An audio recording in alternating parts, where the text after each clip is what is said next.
ইসলাম ছাড়া কেউ যদি অন্য কোথাও শান্তি তালাশ করে, ইসলাম ছাড়া অন্য কোন মতাদর্শে কেউ যদি জীবন সমস্যার সমাধান তালাশ করে, আল্লাহ বলে তার কোনো আমল আমি কবুল করব না। কিয়ামতের দিন লোকটা হবে হায় হায় কোম্পানির ম্যানেজার, সে হবে ক্ষতিগ্রস্ত। এজন্য আমাদেরকে ইসলাম মানতে হবে। আমাদের ধর্মের নাম কি?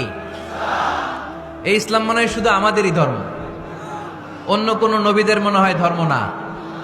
সৈয়দনা আদম আলাইহিস সালামের ধর্মের নাম কি? নূহ আলাইহিস সালামের ধর্মের নাম? ইব্রাহিম নবীর ধর্মের নাম? মুসা আলাইহিস সালামের ধর্মের নাম?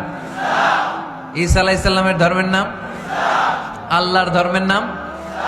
আল্লাহ বলেছেন ইসলাম হচ্ছে দ্বীনুল্লাহ, এটা আমার দিন, এটা আমার ধর্ম, এই ধর্ম আমি পাঠিয়েছি। এটা কোনো মন মস্তিষ্ক প্রসূত কথা নয়, এটা নিজের মন গড়া বানোয়াট কোনো ধর্ম নয়। চিল্লায় বলেন ঠিক কিনা?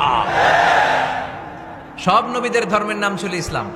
অনেকে আমরা গুলিয়ে ফেলি, আমরা মনে করি শুধু আমাদের ধর্মের নামই ইসলাম, অন্য নবীদের ধর্মের নাম বোধহয় ইসলাম না। এটা ভুল।